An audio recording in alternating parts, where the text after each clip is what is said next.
嗨，大家好，欢迎观看网易公开课 A Talk 英语访谈，我是主持人饶顺。今天我们在比利时大使馆很荣幸的邀请到了一位来自比利时的著名作家和演员，他的名字叫做 Isabelle Wery 女士。Hi, Miss Wery, welcome to A Talk, welcome to China. Thanks a lot. It's a real honor to have you on the show. No, it's me. Really. Thank you, thank you. Could you first please introduce yourself a little bit more to our audience? Okay, my name is Isabelle. I'm coming from Belgium in Europe. I'm coming from Brussels. I'm actually an actress. Then I've made mise en scène for theater. Then I've written for theater, and now I'm writing books. I'm writing novels, and I was here invited by the UA Literary China Festival last week. So I'm here. I arrived the 17th of November. So I'm here since quite almost a long 2 time. weeks. Yes, right? yes. Is this the first time here in China? It's my second time. Second time. And I'm really amazed by China. By Beijing. That's the city that I have visited, because it's so many things to do, to see. It's a society move in transformation. So it's really interesting. Nice, nice. Yeah, indeed. For example, take me for example. I've been staying in Beijing for more than 10 years. Yes. It's a huge city. There are many things to watch. Yeah. I know there's a statistics says there are more than 300 scenic spots in Beijing. If you visit one scenic spot each day, it's going to take you almost a whole year to see them all. The world is in Beijing, actually. The universe is in Beijing. Thank you. And we know you are a writer and then actress. Yes. And you're here this time is for the event related to writing. Yes, yes. So as a writer, I think we know inspirations are very important, right? Yeah. And can you tell us where you often get your inspirations for your books from? I get my inspiration, of course, in my everyday life. I'm traveling a lot, so it gives me a lot of inspiration. For instance, being here in China, it's so amazing for me. I swallow many things, many atmospheres, knowledge, and that's one of my main source of inspiration is my travels. And I'm also I'm really related to my childhood. I spent my childhood in the farm of my grandparents, and it was such an amazing place where there are animals, they are dying, there are births. They eat, they fall in love, they make babies. So it's an very intensive life. Maybe like Shakespeare's play, William Shakespeare's play. It's drama, love, hate. It's very strong, and I really like my childhood there. So I'm very influenced by that. And also I'm very related to body, human body, because I've played the Vagina Monologues. Maybe you know this show. A famous show written by Evan Slur, an American, that's focused on sexual abuse on women. And so it was so intensive to play this play in Belgium. I've played it 150 times, so you see it's a long time. So I had really good connections with women, we had discussions, debates, and I realized how much amount of women that received sexual abuses. So it's quite an intensive topic. And I'm related now in my books, in my plays, on body topics. I like that because also our body, it's an amazing place full of mysteries, and so I'm really amazed by body. And where all the feelings are from, right? From the body. Yes. And that's like kind of like two identities, two roles you have. One is the writer, the other one is actress, right? Yes. So which one do you enjoy more? Oh, I like both actually, because in theater we make a collective job. We work together in team, and so with direct contact to the audience, so it's very strong. And in writing, I like to be on my own, alone, in a meditative state. Actually, it's alone. So it's it's complementary, actually. You know, I have the team activity and that solitary work. It's really interesting. And also, what I like in writing, it's you are on your own, talking to someone. It's a relation. You know, you whisper in the ear of the reader a story. So it's a different state. Very delicate, very interesting communication. Yeah. With your readers. Yeah. So I like both, actually. Well, and you write like plays, right? Yes. Scripts. Yes. Among all the work you have written, which one is the one you think is the one you're most proud of, and why? In my theater plays? Yeah, theater plays. Maybe the first one. First one. Books. Okay, I've written and made a lot of shows. A lot of not so much books, but a lot of shows. But my first one was quite. I think every show you make is already. It's always the same show, but you know, in a different structure. But my first show, I really liked it. It was called The Death of the Pig. Death of the Pig? The Death of the Pig. Oh. Because I saw my grandfather used to kill pigs in the farm. Oh. And as a young lady, I was so amazed by that. Intimidated? It was hurting me, of course. And what was interesting that I realized that the pig was really afraid. So I asked myself the question, he knows, the pig knows that he's going to die. So maybe when he lives his life in the farm, he feels also, like human being, the fear of dying, you know, existential questions. Yeah, it's just sooner or later the human will kill me. Yeah, and well, it's a little bit a surrealistic point of view, but that's one of my shows that I like, and yes. I see. We were wondering, have you performed in China?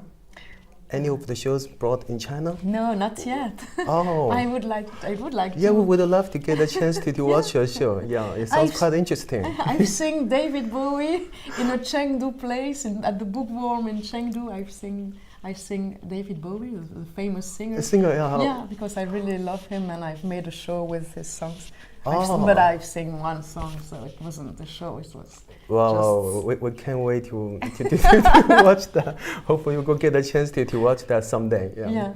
Excellent. So. And your experience also where and when did you first find your passion for plays and for writing? Do you remember? Where? I think the first event was I've read a poem. I was really young, 8 years, I think. Oh, okay. And I've read a poem from Arthur Rimbaud, a famous French poet. Oh, okay. And these poems, I really believed it was the reality. So I was thinking that Arthur Rimbaud, the famous poet, was a guy living in my city, or you know. And I felt in this poem, I was really attracted by it, and I realized the power of art, the power of words, the power of literature that can really transform you. You know, it's really strong. That was the first thing. I mean, you cut the kind of also the confidence. I could do the same, even better. Yeah, maybe. Excellent. And you know, I also heard a quote about writing before. They say writing sometimes like to create sensation. It's not just a fact that, for example, it's not the fact that it is raining, but the feeling of being rained upon. Do you agree with that? And in your opinion, how can we, as a writer, how can you create such a sensation to the readers or audience? What I really try to do, it's to go in the material, in the life. You know, for example, this table, if you really focused on it, it has skin, it has life, it can breathe. You know, everything is alive in literature. And that's what I try to give to my reader. It's to to give a life to every events, everything, even materials, to make a sensitive, a little bit fantastic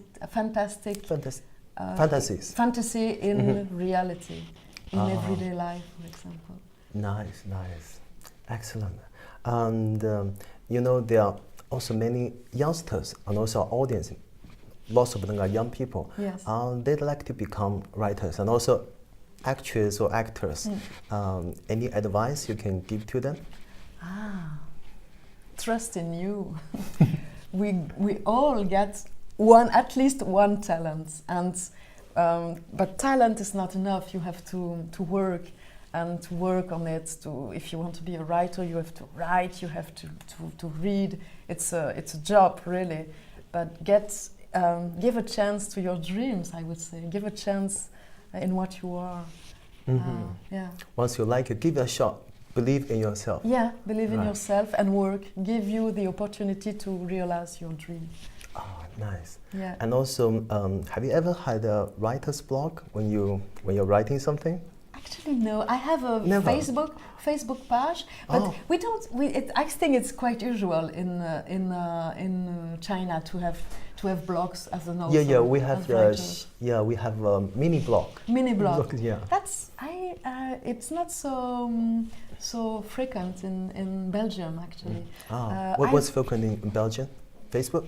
Facebook is really frequent. So Facebook. You often I put photographies where I am, or I write some reviews, press reviews in some magazines. But I don't have a blog, no. Oh, okay. Maybe I should. You give me an idea. Yeah. Maybe you should create your own mini blog in China, so Chinese, your fans, Chinese people can really follow you. Right? Learn more about you, right? Yeah, it would be great. Great. We can talk about it after this. Okay. Nice. And also, can you tell us about your latest work? What's the latest work you're working on? What is the latest? Latest book? Or the latest book. Yeah. Okay. Yeah. My last book, it's not published yet. Yeah. But my next book, it's named Pony. Pony, like little horse. Little horse. Yes. Okay. What's the story about? It's the story of actually an old woman who is in coma. You see it? In coma. A coma. She had an accident and she is in coma.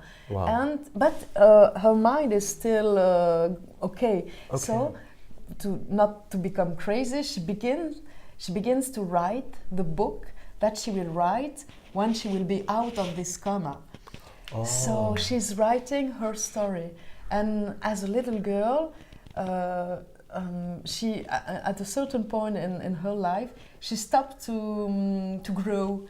So she stops at 1.49 m, which is the distance of a pony, a little pony. Oh, that's the height of a pony. Yeah, but when you are 1.50 m, you become a horse. You see, there's 1 centimeter of difference between a horse and a pony. So I'm working on this, on how is it to stay a little pony. It's about body again. In another way of. Nice. And when will it be published? I don't know yet. I hope soon in France. I hope soon. Oh.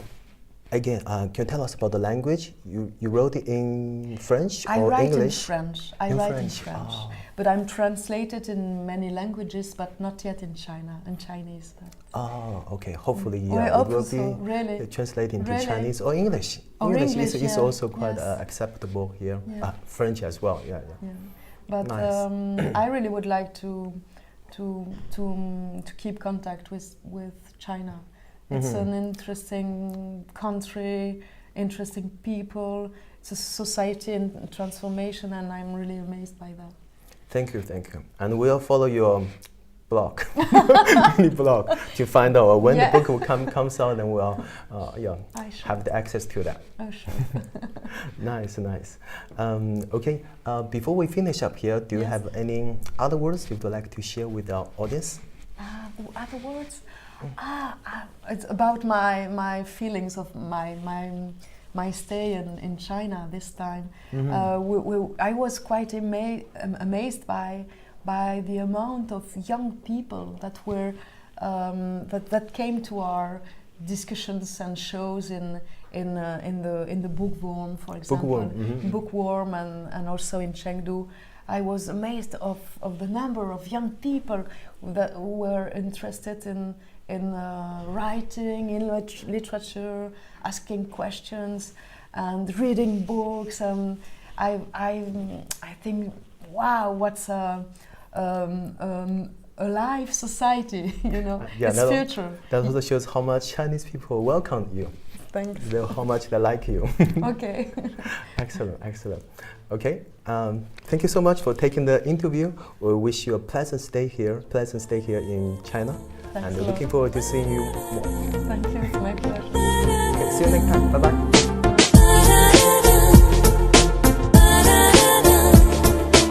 Hi Isabelle, could you please share some part of your book with our audience? Okay, of course. It's an extract of Marilyn Dibot. We're all ears now. So she's writing to her lover, and she says, "My love, when you will clasp me in your arms, it will be magnificent. The whole length of your body will embrace my woman's forms. Your flesh will stick to mine like marshmallow taffy. It will be good." Wow, excellent, amazing. Well, we can't wait to read the whole book. Thank you so much. You're welcome. And also something related to your other identity, being an actress. Yeah. Can you maybe also share some part how you do it? Yeah, Okay. you sing. Sing. Do you want David Bowie or? Oh, David Bowie. You want some David Bowie? Okay, let's hear some David Bowie. Let's dance. Put on your red shoes and dance the blues. Oh, let's dance to the song they are playing on the radio. Let's sway, and that's it. Excellent. Thank you so much. Thank you for being so fun. Excellent. You got it? Yes.